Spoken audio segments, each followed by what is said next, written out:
Բարի երեկո սիրելի հեռուստադիտողներ, բարի երեկո սիրելի բարեկամներ, բարի երեկո սիրելի հյուրեր։ Հանրային հեռուստատեսության եթերում խաղից դուրս հաղորդաշարի հերթական թողարկումն է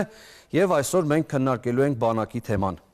Նախ ներկայացնեմ հյուրերիս Արեգ Վաթյան, մինչև 16 տարեկան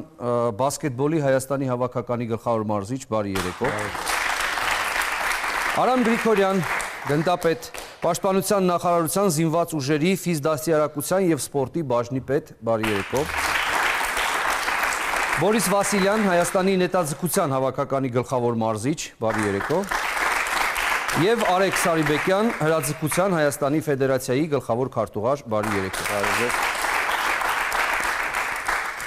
Սիրելի բարեկամներ, վերջին մեր մի քանի հաղորդումների ժամանակ հյուրերը անդրադառնում էին բանակի խնդրին եւ շատերը ասում էին, որ բանակը խանգարում է հետագայում բարձր արդյունքներ ցուցադրելուն։ Այո, այսօր մենք բոլորս էլ հասկանում ենք, որ ապրում ենք մի այնպիսի տարածաշրջանում, որտեղ մեր բանակը շատ լուրջ խնդիր ունի լուծելու, պաշտպանական խնդիր է լուծում եւ բոլորիս է սա հայտնի։ Բայց նաեւ հասկանում ենք, որ երկար տարիներ ժամանակ ու միջոցներ են ծախսվում, որոնք հետո փոշիանում են, որովհետև շատերը բանակից հետո այլևս սպորտ չեն վերադառնում։ Եկեք նախ դիտենք սյուժե, որտեղ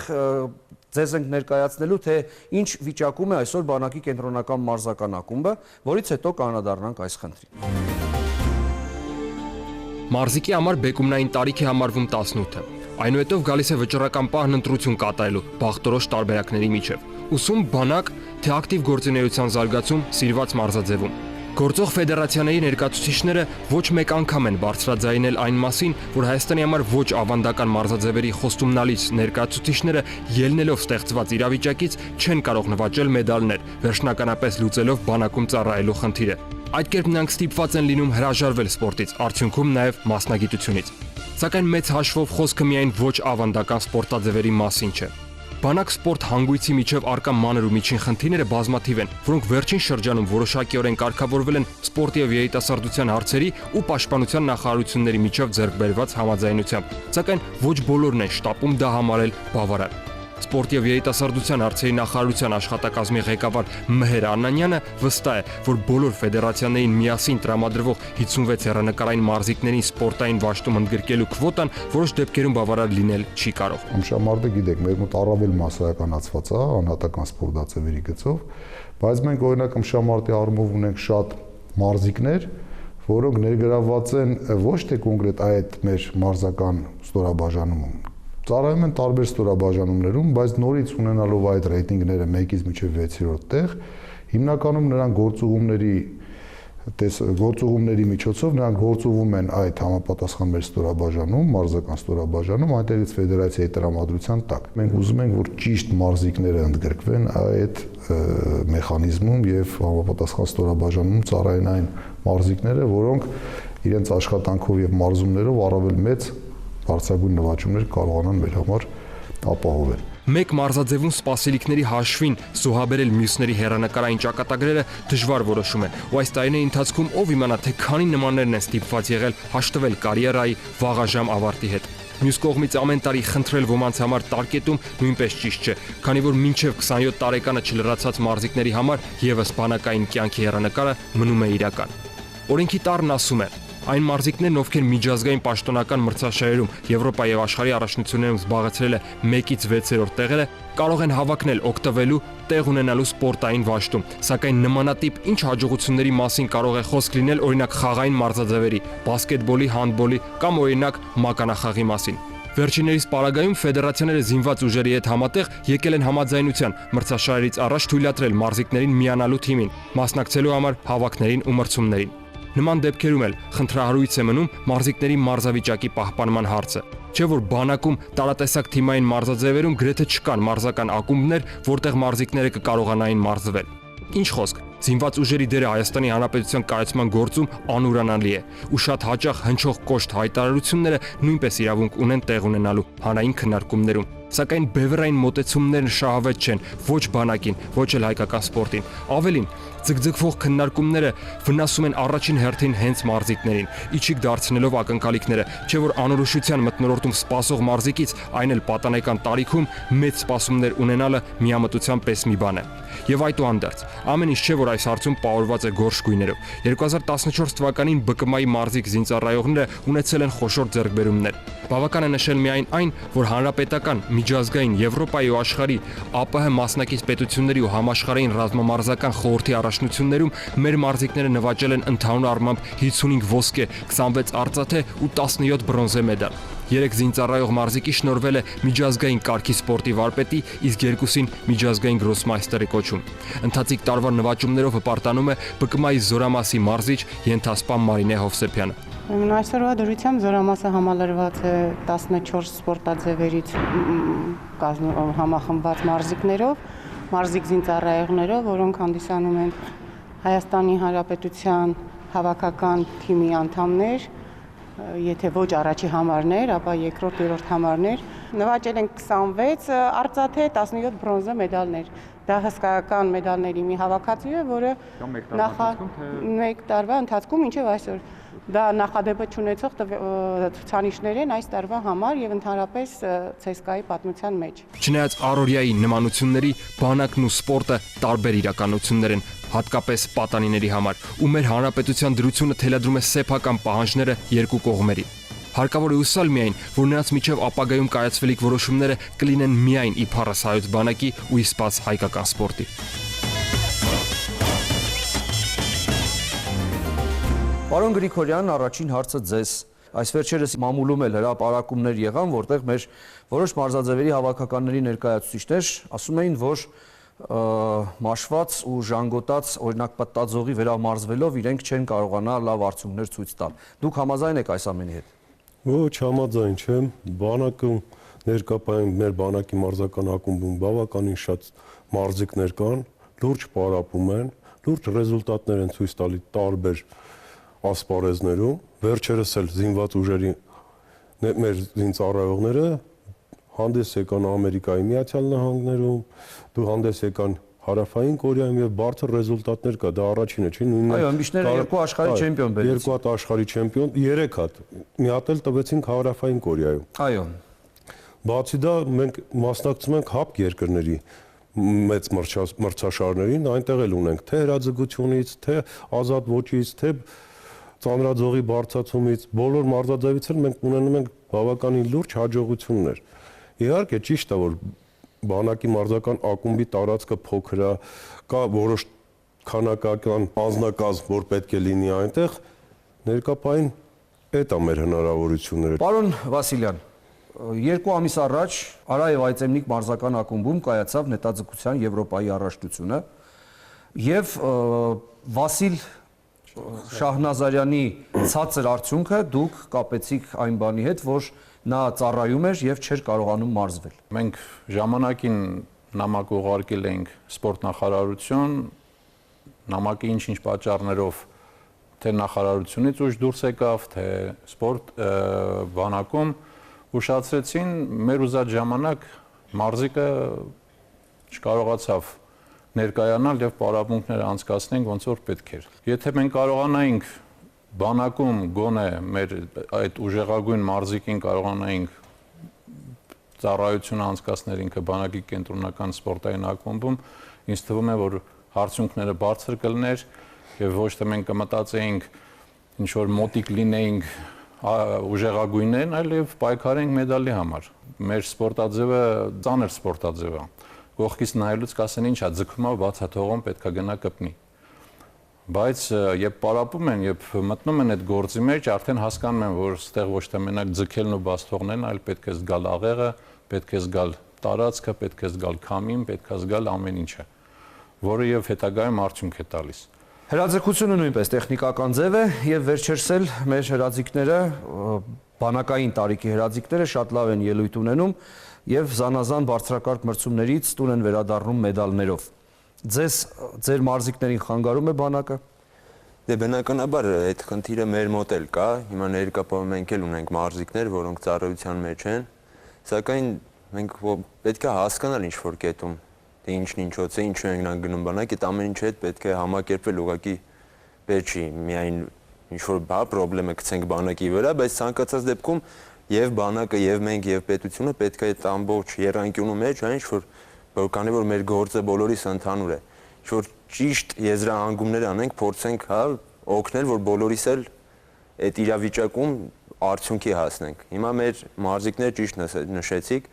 մեր 3 մարզիկները, որոնք աշխարհի առաջնություններում մեդալներ են վաստակել, արդեն բանակային տարիքի են եւ այս աշնանը նրանք գնալու են ծառայության։ Մեր երկրի օրենքն այնպիսին է, որ մինչև 6-րդ տեղ գրաված մարզիկները ծառայում են բանակի կենտրոնական մարզական ակումբում եւ մենք հույս ունենք, որ այդ 3 մարզիկին էլ հնարավորություն կընձեռնի այնտեղ ծառայություն։ 1-ից 6-րդ տեղեր աշխարհի եւ Եվրոպայի առաջնություններում գրաված մարզիկները իրավունք են ստանում ծառայել բանակի կենտրոնական մարզական ակումբում։ Բայց եթե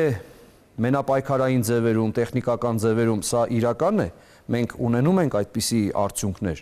ապա ինչ ասեն խաղային ձևերի ներկայացուցիչները, որոնք գործնականում մոտիկ անգամ չեն գալիս այդ տեղերին։ Ինչ եք առաջարկում դուք։ Հասկանալի է, որ մենք Եվրոպայում կամ աշխարհում 6-ակ չենք մտնի։ Առայժմ գոնե։ Բանակի հարցը կարևոր է բոլորի համար, բնականաբար դա առաջնահերթ է, որ ծառայեն բանակում, բայց ինձ թվում է, որ մենք կարող ենք 3-4 մարզիկ ոչ թե ամբողջ թիմ ընդունել մի անգամից, այլ ամեն տարի 3-4 մարզիկով լրացնել մեր ակումբի սահմանները եւ մի քանի տարի հետո մենք ունենանք ուժեղ թիմ։ Բացի դրանից, ինչի չվերականգնենք։ Ունեցել ենք անկախ Հայաստանի պատմության մեջ բանակային կենտրոնական ակումբի բասկետբոլային թիմ, բավականին լուրջ արդյունք է ունեցել, եղել է Հայաստանի բարձրագույն խմբի հաղթող։ Խորհրդային միության փլուզումից հետո եղան երկրներ, որ պահեցին այսօր Ռուսաստանի բանակայինները, Բուլղարիայի բանակայինները, ելի երկրներ կան, որտեղի բանակային ակումբները մասնակցում են պրոֆեսիոնալ առաջնություններին եւ բավական հաջող։ Պարոն Գրիգորյան, մենք չունենք դրա հնարավորությունը, դա շատ մեծ ճոխություն կլինի մեզ համար։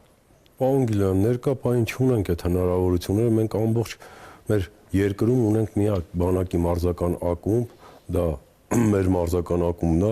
իսկ որ ունենանք շրջաններում կամ ռայոններում թեկուզ փոքրիկ դասակի կազմով սպորտային դասակներ, դա հնարավոր է։ Դա ներկա պահին հնարավոր չի։ Սկզբից պետք է ունենալ այդ տարածքում նորմալ բազա,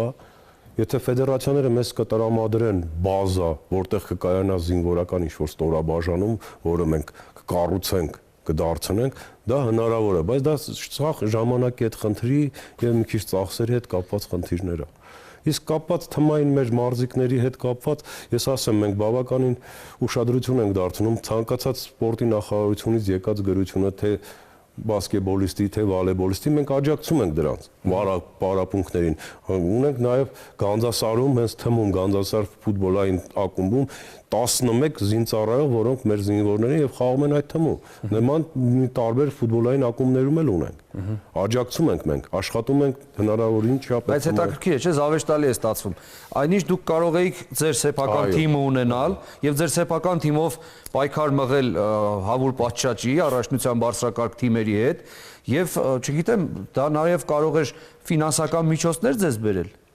Համաձայն եմ, ասենք մենք ֆուտբոլիստ վաճառեիք, տրանսֆերի արժեքը պահեիք բանակի կենտրոնական մարզական ակումբին եւ դրանով գոյատևեր նաեւ այդ մնացածը։ Խնդրեմ, պարոն Դավթյան, դուք այսպես ասենք տրիբունայում եք նստած եւ կարծես թե ուզում եք արձագանքել իմ այս առաջարկին։ Ես կուզենայի անդրադառնալ այս հարցին, քանի որ օրինակը բերեցիք Ռուսաստանի բանակային ակումբը դա մեր բանով օրենսդրությամբ պոակ է։ Նա ունի հնարավորություն մարզիկներ գնելու, մարզիկներ վաճառելու եւ այլն։ Մեր բանակի կենտրոնական մարզական ակումբը պաշտպանության նախարարության ստորաբաժանում է, որը եկամուտ չի կարող ունենալ եւ որովհետեւ մուտքեր չի կարող կարելի արդյոք այդ դա փոխել։ Չէ՞ որ մենք արդեն մի քանի հաղորդում անընդմեջ խոսում ենք, որ մինչեւ իսկապես պրոֆեսիոնալ եւ բիզնես չդառնա սպորտը,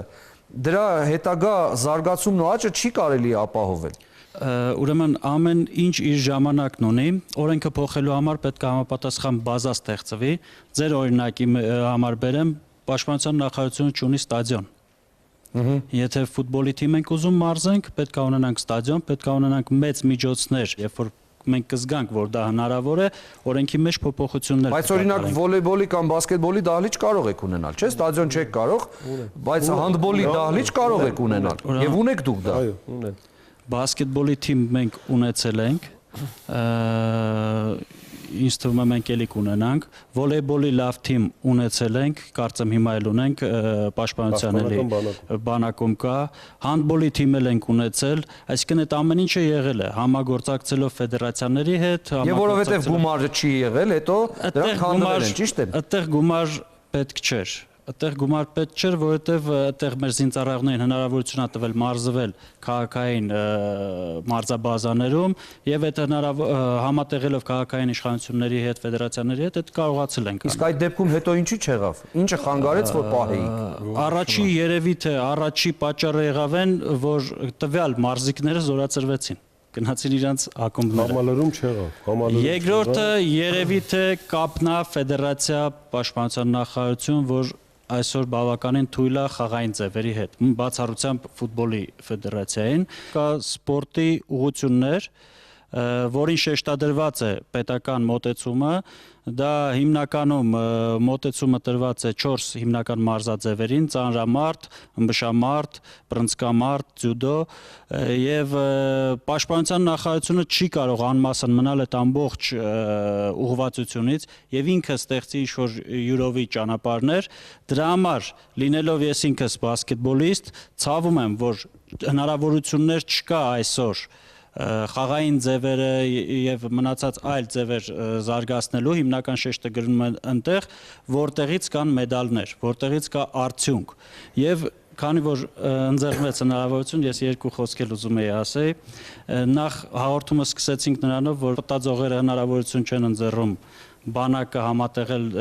մարզական կյանքի հետ, կուզենայի ասեի, որ նման հայտարարություն ասողը ընդամենը 10 օր է բանակում եղել, ամբողջ տարվա ընթացքում ինքը գործուղման մեջ է եղել։ Ես հասկանում եմ, որ շատերի համար բանակը ուղղակի շատ լավ արդարացման միջոց է, անհաջողությունները, այսպես կոպիտ ասած, բանակի գլխին ջարդելով, մարդիկ փորձում են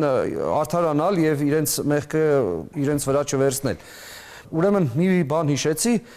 մոտավորապես 2000 թվականին կամ 2001 թվականին, հիմա այդպես կոնկրետ չեմ հիշում, Սարգիս Սարգսյանին զորակոչում էին բանակ։ Սարգիս Սարգսյանը այդ ժամանակ մեր թենիսիստը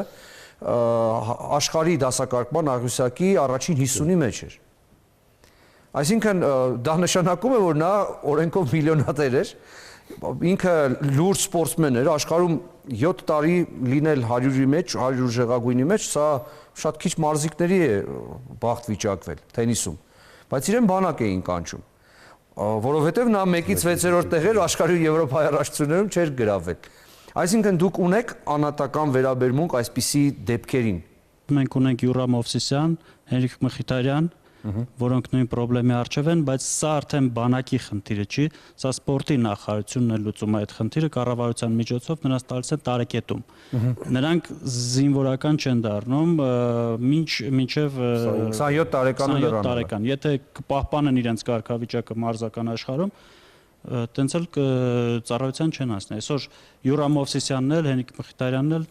չեն ծառայեն բանակում։ Հասկանալի, այսինքն դուք ի նկատի եք ունենում մարզիկի բարձր կարգը եւ հնարավորություն եք տալիս նրան այս կամ այն կերպ մնալ սպորտում եւ չհեռանալ սպորտից։ Դա պաշտպանության նախարարությունը չի լուծում, դա սպորտի նախարարությունը կառավարության միջոցով։ Նրանց հարցը պաշտպանության նախարարություն չի գալիս։ Լավ, գործառույթի մեջ մտնում է անձնագիրի վավերացում, աջակցություն, որ միայն պաշտպանության նախարար իրավունք ունի թույլ տալու նման տարիքային սահմանում անձնագիրը վավերացնեն, մրցումների գնան, դուրս գան։ Նորից վերադառնանք բասկետբոլին, որովհետև անընդհատ Վաթյանը ուզում էր միջամտել եւ ինչ որ բանի համաձայն էր, ինչ որ բանի ոչ։ Խնդրեմ, ձեր կարծիքը հետաքրքիր է մեզ։ Բազաների հետ կապված, բազա ունեն ու ես գիտեմ, երևի արդեն մենք բասկետբոլի թիմը չունենք 7-8 տարի։ Երևի այդքան, բայց բազան բավականին լավն է, ինչի չհրավիրել մարզիչներ, ինչի չմարզվել, ինչի չունենալ այդ թիմը, եթե կարելի է, եթե պայմանները ներում են։ Նաև տալ իրավունք մեր մարզիկներին առավոտ եւ երեկոյան մարզվել ուրիշ վայրերում, որտեղ ավելի եթե դուք չունեք բազա, իրանք կարող են մարզվել ուրիշ տեղ։ Եթե Այստեղ նորից ֆեդերացիա ու բանակի կենտրոնական մարզական ակում կամ չգիտեմ նախարարություն կապը պիտի այնպեսին լինի, որ ես ձեզ հասկանում եմ, առավել եւս որ զինծառայող մարզիկները առանձնապես աշխատավարձի խնդիր էլ չի լինի, մեծ գումարների մասին խնդիր չի լինի, որովհետեւ իրենք ծառայության մեջ են եւ կարող են առանց դրան դուրս գալ խաղադաշտ եւ հանդես գալ։ Եվ ես վստահ եմ, որ շատերը շատ ուրախ կլինեն, համ ծառայում են, համ մնում են սպորտում եւ նորից այստեղ պրոֆեսիոնալիզմի մուտքը գուցե փրկություն լինի։ Եթե կարելի է մի բանել, ուրեմն ֆեդերացիան բասկետբոլի նաեւ մնացած ինձ թվում է խաղային ձևերի պատրաստ են այդ հարցում հաստատ պատրաստ են պաշտպանության նախարարության հետ գտնել ինչ-որ մի ուղի, որով մենք հետագայում շարժվենք, բայց մենք ունենք նաև ուրիշ գլոբալ խնդիր, Կարեն ջան։ Մենք ունենք շնորհալի մարզիկներ, որոնք այսօրվա դրությամբ ուրիշ երկրի քաղաքացիներ են։ Ռուսաստան, Ամերիկայի Միացյալ Նահանգներ, հա։ Եվ ունենք խնդրեմ, եթե մենք իրանց շնորհենք մեր Հայաստանի անձնագիրը, իրանք պարտավոր են ծառայել մեր զինված ուժերում։ Նաև դա է շատ լուրջ խնդիր։ Մենք չենք կարող այդ խնդիրը լուծենք։ Եվ որ մենք ուզում ենք մեր ստեղի հավաքական թիմ ուժեղացնենք 18-20 տարեկանների, մենք ունենում ենք այդ լուրջ խնդիրը։ Ձեր պարագայում այս խնդիրը կա, առկա է։ Չէ, մեր պարագայում այդ խնդիրը առկա չէ, բայց ես կուզենայի նորից մի քիչ հետ գնայինք այն որոշումը, որը կայացվեց 1-ից 6-րդ տեղ պետք է լինել աշխարհում Եվրոպայում, որ բանակում մտնել սպորտային ակումբում, իմ կարծիքով դա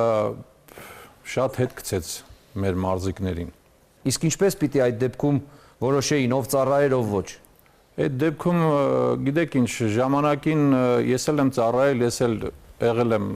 սպորտային ակումբում սովետական միության ժամանակ, լուծվում էր երկու ձևով։ Առաջինը նախարարությունը տալիս էր ցուցակը, եւ կար մյուս վարիանտը, որ ասենք չեր ենք սպորտսմենը այդ ցուցակի մեջ, հենց տեղի աշխատողները սպորտային ակումբին, նրանք գնում էին ծառայության այդ բատալյոնները, ռոտաները, պոլկերը եւ իրանք էին ընտրում, գտնում այդ մարզիկներին։ Ինձ այդ ձև են գտել եւ դա մեծ թափ տվեց ինձ, որ ես կարողացա նորից շարունակել եւ եկա Հայաստան, շարունակեցի նետաձգությունով սպորտը նորից շարունակեցի բարձր արդյունքներով։ Պարոն Սարիբեկյան, ձեզ մոտ այսպիսի խնդիր կա, խոսքը դրսից մարզիկներ բերելու եւ բանակի հետ կապված խնդրի մասին է։ Մեր մոտ երևի խնդիրները մի քիչ ուրիշ տեսակ բնույթ են կրում, կոնկրետ հենց բանակի հետ կապված ես կփորձեի նշել, որ հիմա մեր եւ պաշտպանության նախարարության, ֆեդերացիայի նախագահի եւ նախարարության իրավասու պաշտոնյաների միջև բանակցություններ կարելի ասել գնում։ Մենք փորձում ենք միջև բանակի գնալու տարիքը արդեն, հա, երեխաներին դպրոցներից, ավագ դպրոցներից, հա, ուղղորդեն մեզ մոտ իրենց զին ղեկավարները եւ փորձի փոխանակում, հա, տեղ ունենա այդ տարիքում։ Բայց միևնույնն է քիչ առաջ արծարծված խնդիրը իսկապես շատ առկա է եւ իսկապես խանգարում է շատ մարզաձևերի ներկայացուցիչներին ընդգրկել Հայաստանի հավաքականներում։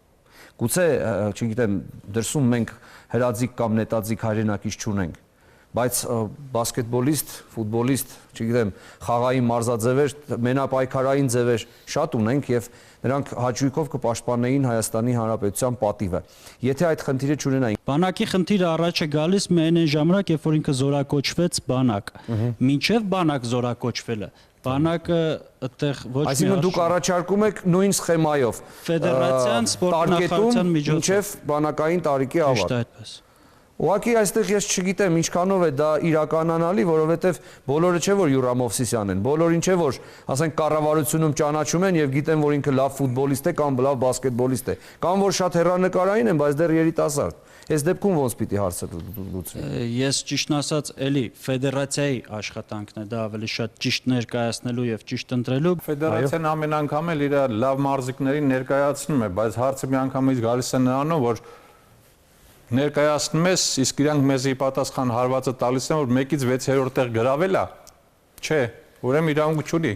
Պետքա գնա ծառայության։ Բայց այդ հարցին շարունակեմ, գնում է ծառայության, բաժան, մենք քանի անգամ դուք աջակցել եք ֆեդերացիայի կողմից եկելա, մենք գործուղել ենք, մենք անում ենք նաև գործուղման տարբերակ։ Գործուղում ենք ձեր տրամադրության տակ մարզվելու նույն հրաձիկներն էլ մեր աշկից չեն վրիպում, մենք հրաձիկներին, այսինքն ես այնքան սերտ կապի մեջ եմ հրաձիկների հետ, որ ես սպորտի վարպետ եմ հրաձիկությունից, ես մեծացել եմ այդ թեմայի վրա։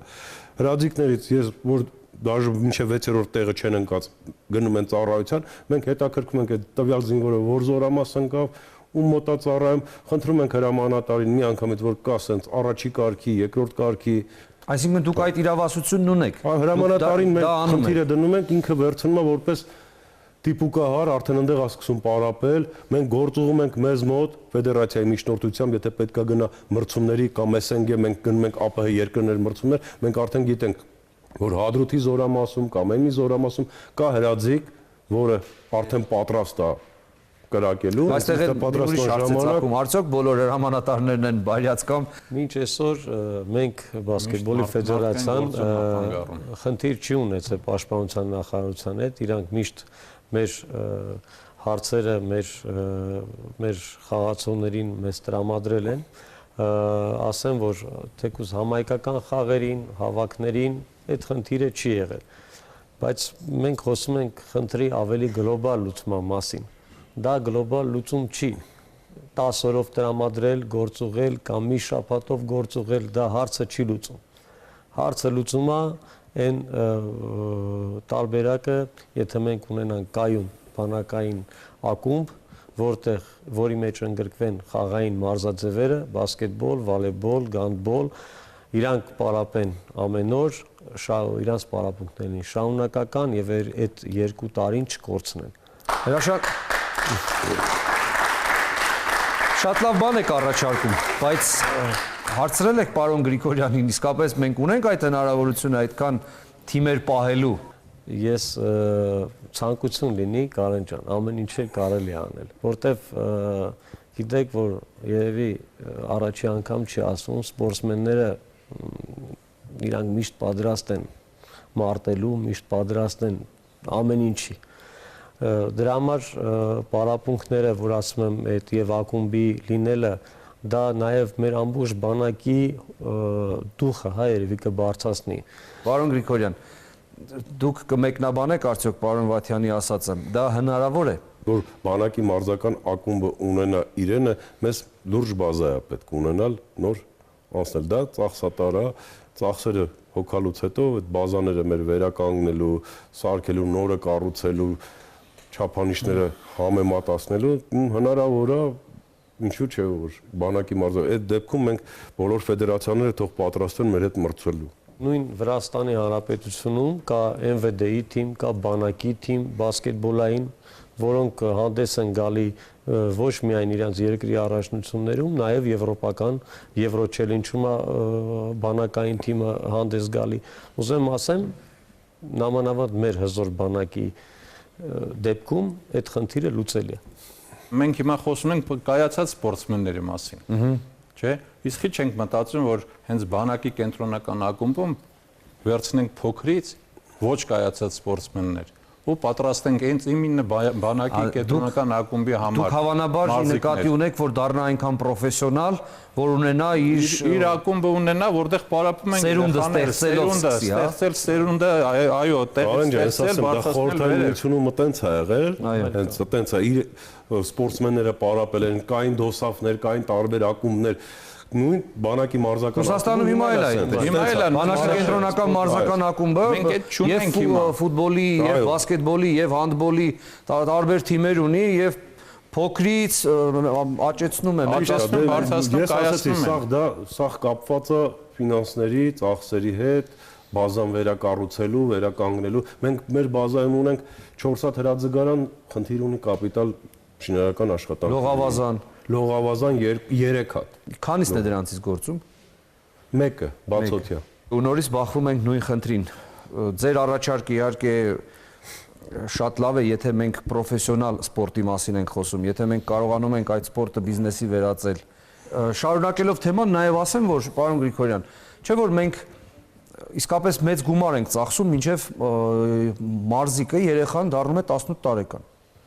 Պատկերացրեք, մարզաձևեր կան, որ 4-5 տարեկանից են սկսում մարզվել։ Լավ, վերցնենք միջին տարիքը 8-10 տարեկանից։ Մոտավորապես 10 տարի երեխայի վրա փող ենք ծախսում, մարզիչ ենք պահում, դահլիճ ենք պահում եւ այլն։ Հանկարծ գալիս է 18 տարեկան է դառնում, գնում է բանակ, այդ փողերը կորան։ Չէ՞։ Ստացվում է, որ մենք վատնեցինք այդ փողերը, որտեղ ինքը մարզիկ չդարձավ։ Մենք մեր բաժնի հետ այդ ուղղությամբ աշխատում ենք, մենք վերադասնել է դա ճիշտ արդեն ընկալում ընդունել է մեր ասածները։ Մենք կամաց տվեցինք արդեն արդյունքները, պետք է գնանք դրան, բայց դա ժամանակ է պետք։ Ժամանակ է պետք, որ գնանք, ունենանք դա, ունենանք արդեն մեր սաները, մեր մարզիկները, մեր ակումբը, ժամանակը կգա դա կունենանք։ Պարզապես ես ասեմ, որ կարելի է ուղղակի առաջի քայլը շուտ կատարել։ Լսում եմ, պարոն Դավթյան, ձեր կարծիքը։ Ես առաջին քայլի մասին կուզենայի խոսեի, ասեմ տեղեկացնեմ, որ արդեն Արարատում գտնվող Զորամասի տարածքում բացվել է շատ հրաշալի մարզադահլիճ, որտեղ կան բավականին լավ մարզիչներ եւ մարզադահլիճը թույլատրություն է ստացել Զորամասը մարզադահլիճում, որպեսզի շրջակա բնակչության երեխաներին ընդգրկի եւ մարզվեն այնտեղ։ Երկրորդը կուզենայի ասել, որ բանակի կենտրոնական մարզական ակումբի բազայի վրա արդեն փաստաթղթերի վրա աշխատում ենք, որ ստեղծվի մանկապատանեկան մարզադպրոց, որը կունենա Այս արդեն լուծում կլինի, համաձայն եմ։ Սա կլինի ճիշտ գլոբալ հիմնային լուծում, որպեսզի հետագայում մենք կորուստներ չունենանք։ Եվ եւս մի բան կուզենայի ասել, տպավորություն է ստեղծվում, որ բանակը կանգնած է սպորտի դիմաց, ու sense պատնեշի նման պահում է, որ հանկարծ սպորտը առաջ չգնա։ Ասեմ ձեզ, որ բանակը կոնկրետ մեր բաժինը հենց զբաղվում է սպորտի հարցերով բանակում եւ մենք շատ շահագրգռված ենք բարձրակարգ եւ մարզիկներ ունենանք եւ առավել շատ շահագրգռված ենք մանկապատանեկան մարզադպրոցների սպորտի զարգացմանը, քանի որ այդտեղից գալիս է առողջ եւ ուժեղ զինվորը։ Շատ դժվար է թուլակազմ երիտասարդին բանակ տանելով ուժեղ զինվոր պատրաստել եւ մենք ավելի շատ շահագրգռված ենք, քան առանձին ֆեդերացիաները վերցրած։ Հավելեմ նաև, որ պրոֆեսիոնալ սպորտի առումով բանակը ունի նույնպես մեծ ծրագրեր եւ մենք, ինչպես արդեն հաղորդման սկզբում ասացինք, ներկայացնում ենք մեր բանակը նաև սպորտի բնագավառում միջազգային տարբեր մրցաշահերում եւ նախապատրաստվում ենք նաև 2015 թվականին աշխարհի խաղերին ռազմական որը զինվորականների մեջ այսպես կոչված օլիմպիական խաղերի նմանակերպն է, որի մասշտաբը բացատրելու համար միայն 8700 մարզիկ է մասնակցելու 24 մարզաձևերից եւ նույն նետաձգությունը եւ նույն հրաձգությունը, նույն այդ 24-ի մեջ մտածել մենք որ առաջարկ եղավ ուշադրություն դարձնենք, վերցնենք զինվորներին, մենք արդեն այդ զինվորներին ունենք, մեր աչքը արդեն իրանց վրա բաց է, իրանց գործուղումները արդեն կազմակերպվում են եւ նրանցով մենք պետք է նրանց շահագրգռված ենք նրանց առավել մարզական վիճակի բերել, որովհետեւ ներկայացնենք մեր զինված ուժերը նաեւ մարզական ասպարեզում Հարավային Կորեայում 2015։ Ես շատ ուրախ եմ, որ այս գործընթացը արդեն սկսել եք եւ գուցե նաեւ ուշադրություն դարձնեք պարոն Վասիլյանի առաջարկին, գուցե այդ 1-ից 6-րդ տեղի օրենքը վերանայեք, ես չգիտեմ, որպեսզի այն աշխատի բոլոր մարզաձևերի պարագայում։ Համատեղ հրամանը երբ որ ստեղծվել է դեռ այն ժամանակ սպորտի նախարարություն չկար, կոմիտե էր սպորտի։ Այդ ժամանակ սպորտի բնագավառի ներկայացուցիչները իրենց առաջարկը բերեցին, բանակը իր հնարավորությունները ներկայացրեց, ստեղ խնդիրը գալիս է եւ քանակի եւ տարբեր գործոններ կան, որոնք ես չեմ կարող հիմա բոլորը թվարկել, բայց կան այդ գործոնները։ Եվ նորից եմ ասում, սպորտի նախարարությունն է որոշում, որ զինվորը գա սպորտ մարզական վաշտ, բանակի կենտրոնական մարզական ակումբ։ Այսինքն, եթե սպորտի նախարարության մոտ առաջանա այն խնդիրը, որ մենք այսօր պետք է ունենանք լավ բասկետբոլիստներ, լավ վոլեյբոլիստներ, այդ հարցով իրանք պետք է դիմեն պաշտպանության նախարարությանը, որ մենք կարողանանք համատեղ հրամանը այնպես փոփոխենք, որ շահի սպորտը մենք բոլորս դրա համար ենք, եւ մեր բաժինը եւ ֆեդերացիաները սպորտի զարգացման համար են։